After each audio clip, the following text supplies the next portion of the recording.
जरा सोचो, एक आदमी का शरीर अचानक से गायब होने लगे। कुछ ऐसा ही होता है हमारी आज की कहानी में। कहानी की शुरुआत होती है बॉब नाम के एक आम आदमी से, जो एक छोटे से शहर की एक मिल में काम करता था। वो अपनी पत्नी डार्ला और बेटी ईवा से अलग रहता था। अब ईवा बड़ी हो रही थी और उसकी अपनी माँ से दूरियां बढ़ने लगी, जिससे डार्ला काफी परेशान थी। फिर एक दिन डार्ला ने बॉब को फोन करके ईवा के बारे में बताया और उसे ईवा से बात करने को कहा, मगर बॉब ने कहा कि वो उनसे कोई रिश्ता नाता नहीं रखना चाहता। खैर, अपनी बेटी के बारे में सुनकर परेशानी तो उसे भी हो रही थी, इसलिए वो मन बहलाने के लिए एक बार में चला गया। वहाँ उसे एक डीलर दिखाई दिया और बाद में बॉब उससे मिला। डीलर ने कहा कि उसके बॉस नेल्सन को एक ऐसे आदमी की जरूरत है जो खुफिया तरीके से उसका सामान एक जगह से दूसरी जगह पहुंचा सके। इसके बाद बॉब ने डीलर से कुछ सामान खरीदा, पर उसके बढ़ते दाम सुनकर वो भी दंग रह गया। खैर, फिर काम पर बॉब एक खराब मशीन की जांच कर रहा था। उसके ब्लेड्स में झांकते हुए न जाने वो कहाँ खो गया था। तभी अचानक उसके एक साथी ने उसे आवाज दी और वो पीछे हट गया।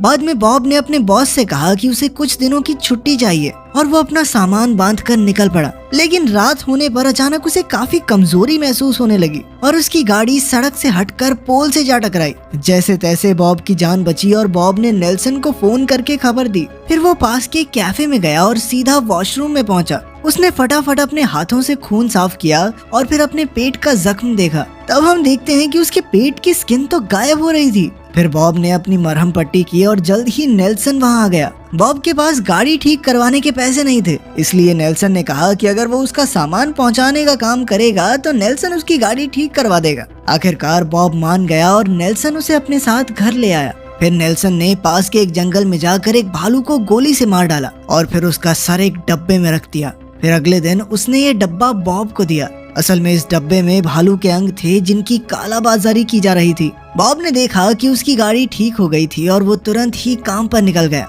फिर शाम को वो डार्ला के घर पहुंचा तो डार्ला ने बताया कि ईवा आज रात अपने दोस्त के यहाँ रहने वाली थी। अगली सुबह बॉब वो डिब्बा पहुंचाने निकला ही था कि ईवा घर लौट आई।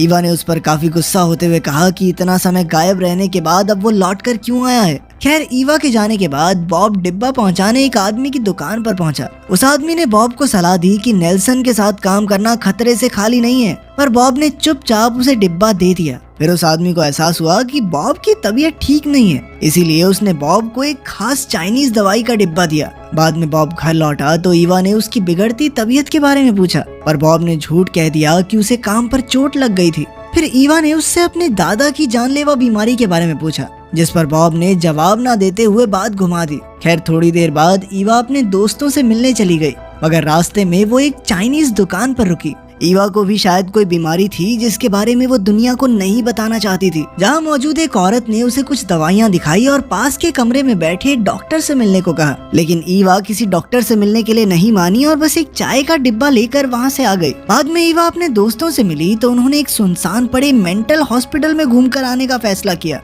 वहाँ घूमते हुए वो भूत प्रेत की बातें करके मजाक करने लगे। तब ईवा ने कहा कि उसके दादा एक समय पर यहाँ भर्ती थे, मगर ईवा के पैदा होने से पहले ही वो चल बसे। यहाँ ईवा उनके कागजात ढूंढकर उनकी बीमारी के बारे में जानना चाहती थी। चलते चलते वो बेसमेंट में पहुँचे, जहाँ उन्हें सफेद कपड़े में एक शरीर लिपटा हुआ दिखा। लेकिन उनके आने की आहट सुनते ही वो इंसान अचानक से गायब हो गया। तभी अचानक ईवा की एक सहेली डर गई और उसने ईवा का हाथ पकड़ा, मगर फिर उसने देखा कि ईवा का हाथ बीच से गायब था। ये देखकर तो वो इतना ज्यादा डर गई कि चिल्लाते हुए भाग निकली। उधर डार्ला और बॉब मिलकर ईवा के बचपन के किस्से याद कर रहे थे। फिर अगली सुबह डार्ला ने देखा कि ईवा तो रात को घर लौटी ही नहीं। डार्ला और बॉब मिलकर ईवा को ढूंढने लगे, लेकिन उन्हें कोई अता पता नहीं लगा। तब बॉब को ईवा के कमरे में उसका फोन मिला तो उसे पता चला कि वो अपने दोस्तों के साथ मेंटल हॉस्पिटल गई थी। अब बॉब और डार्ला ईवा की सहेली के घर गए और उसके पिता ने कहा कि वो लड़की भी घर नहीं आई। बाद में बॉब ने नेल्सन को फोन करके बताया कि उसके अगले पार्सल को मंजिल तक पहुंचाने में थोड़ा समय लग जाएगा।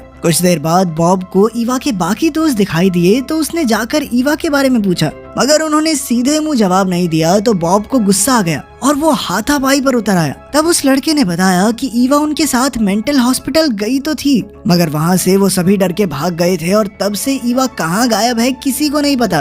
तब बॉब को एहसास हुआ कि ईवा वहाँ अपने दादा की बीमारी की छानबीन करने गई थी। उधर ईवा की आंख खुली तो वो एक पिंजरे में कैद थी। वहीं दूसरी ओर उसके माँ बाप मेंटल हॉस्पिटल पहुँचे तो सिक्योरिटी ने बॉब को अंदर आने से रोका। तब बॉब ने उस पर हमला कर दिया मगर खुद ही दर्द के मारे नीचे गिर गया। तभी एक डॉक्टर वहां आई जो बॉब और उसके पिता दोनों को जानती थी। उसने डार्ला से कहा कि बॉब की तबीयत ठीक नहीं है, इसीलिए उसे यहीं अस्पताल में रहना होगा। बॉब को याद आया कि बचपन में जब उसके पिता यहाँ भर्ती थे तो वो बाहर ही बैठा रहता था। बॉब को याद था कि उसके पिता नहीं चाहते थे कि बॉब उन्हें इस हालत में देखे। अब डॉक्टर ने बॉब को उसके पिता का कमरा दिखाया और कहा कि वो भी यहीं रुककर अपना इलाज करवा सकता है, मगर बॉब ने इनकार करते हुए कहा कि ईवा को उसकी जरूरत है। लेकिन फिर भी सिक्योरिटी गार्ड्स ने उसे जबरदस्ती कमरे में बंद कर दिया। फिर रात को अचानक उसकी आंख खुली तो उसने देखा कि दरवाजा अपने आप खुल गया था और पास के टेबल पर मेन गेट की चाबियां रखी थी। बॉब तुरंत वहां से भाग निकला और डार्ला के घर पहुंचा, मगर डार्ला वहां नहीं थी।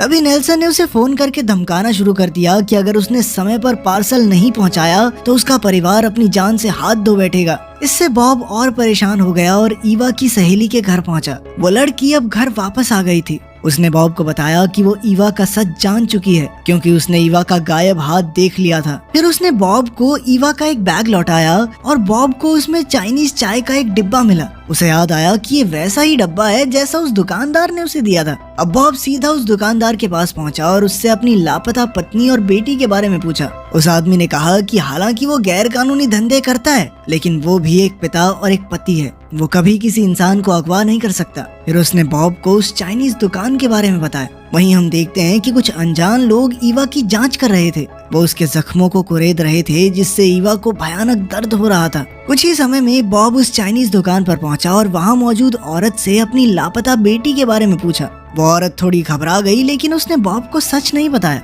तभी बॉब की नजर दुकान के पीछे मौजूद ईवा की साइकिल पर पड़ी और उसने अपनी टोपी उतार दी। उसके आधे सर को गायब देखकर औरत के तो होश ही उड़ गए। वो समझ गई थी कि ईवा भी बॉब के जैसी ही है। उसने अचानक डॉक्टर के कमरे की ओर देखा और बॉब इशारा देखते ही कमरे की ओर भागा। रास्ते में उसने अपने कपड़े उतार दिए। फिर वो बेसमेंट में पहुंचा जहां उसे डॉक्टर और उसके असिस्टेंट मिले। बॉब ने तुरंत उन पर हमला कर दिया और ईवा को रिहा करने की मांग की। तभी उसे पिंजरे से ईवा की आवाज सुनाई दी। बॉब उसके पास गया और उसका आधा शरीर गायब देखकर ईवा बहुत डर गई, मगर बॉब ने उसे जैसे तैसे शांत किया। उसने पिंजरा खोलकर ईवा को आजाद किया और उसके साथ भाग निकला। बॉब और ईवा तुरंत घर पहुंचे तो डार्ला ने देखा कि बॉब तेजी से गायब हो रहा था, इसीलिए वो फटाफट उसकी देखभाल में जुट गई। असल में डार्ला बॉब के गायब होने वाली बीमारी के बारे में जानती थी। फिर अगली सुबह बॉब को होश आया तो उसने ईवा से कहा कि उसे अपनी बीमारी के कारण उनसे दूर जाना पड़ा, लेकिन ये कुछ ऐसा था जो उनके खून में ही मौजूद था और उसने ना चाहते हुए भी ये चीज अपनी बेटी को दे दी। खैर बाद में बॉब घर छोड़कर जाने लगा और उसने कहा कि वो दिन ब दिन कमजोर होता जा रहा है और ये सच दुनिया के सामने आने से पहले उसे बहुत दूर जाना होगा। तब ईवा ने भी उसके साथ ही जाने का फैसला किया क्योंकि उसका भी यही हाल होने वाला था। आखिरकार डार्ला ने उन्हें भरी आंखों से आखिरी बार विदा किया। फिर रास्ते में ईवा ने बॉब से कई सवाल पूछे तो बॉब ने कहा कि वो अपने परिवार पर बोझ नहीं बनना चाहता था और इसीलिए वो सबसे दूर चला गया। ईवा ने कहा कि वो अपने पिता के साथ हर खोया हुआ लम्हा बिताना चाहती है। खैर जल्द ही वो उस जगह पहुंचे जहां से बॉब को नेल्सन का अगला पार्सल पहुंचाना था, मगर बॉब ने देखा कि उसका तो चेहरा भी गायब होने लगा था। जिसके बाद ईवा ने फाउंडेशन से उसका चेहरा ढका और बॉब ने जाकर पार्सल एक आदमी को दे दिया। फिर जल्द ही वो बॉब के घर आ गए। बॉब ने ईवा को वो चाइनीज चाय वाला डब्बा दिया और ईवा ने उसे चाय बनाकर दी। फिर बॉब ने कहा कि यहाँ वो शांति से रह सकती है क्योंकि यहाँ के लोगों को किसी के गायब होने से कोई फर्क नहीं पड़ता। वहीं दूसरी ओर जब नेल्सन ने पार्सल खोला तो उसमें तो बस लोहे की कीलें थी। वहीं घर पर बॉब तेजी से गायब हो रहा था और आखिरकार उसने कहा कि उसके जाने का वक्त आ गया है। एक बार को उसने मिल में जाकर कुछ गलत करने की भी सोची, लेकिन ऐन वक्त पर उसने अपना इरादा बदल दिया। उधर नेल्सन जबरदस्ती बॉब के घर घुस आया और ईवा के सर पर बंदूक रखकर बॉब का पता पूछा। ईवा ने कहा कि बॉब उसे ये घर बेचकर चला गया है, पर नेल्सन जानता था कि बॉब का सामान अब भी वहीं था। अब उसने बॉब की गलती की सजा ईवा को देने का फैसला किया, मगर अचानक किसी ने उसे धक्का दे दिया। तब ईवा को एहसास हुआ कि उसके पिता पूरी तरह गायब होने के बाद भी उसकी रक्षा करने आए थे। कुछ ही पलों में बॉब ने नेल्सन को जान से मार डाला। फिर बॉब ने ईवा से वादा किया कि वो कभी भी उसे अकेला छोड़कर नहीं जाएगा। बाद में उन्होंने नेल्सन की लाश जंगल में फेंक दी जहाँ एक भालू उसे खा गया। उधर ईवा ने दुकान से चश्मे खरीदे और गाड़ी में अपने पिता से बात करने लगी। बॉब ने कहा कि उसके पिता नहीं चाहते थे कि बॉब उन्हें इस तरह देखे। बॉब को हमेशा से लगता था कि उसके पिता मेंटल हॉस्पिटल में मारे गए, लेकिन असल में तो उसे वहाँ से आजाद करवाने वाले उसके पिता ही थे। वो पूरी तरह गायब होने के बाद इतने सालों से उस अस्पताल में ही भटक रहे हैं और वहाँ के लोग सोचते हैं कि शायद वो कोई भूत हैं। तभी ईव को हॉस्पिटल की बेसमेंट में वो सफेद कपड़ा याद आया और उसने कहा कि वो भी अपने दादाजी से जाकर बात करेगी, क्योंकि वो आज तक गायब होकर मेंटल हॉस्पिटल में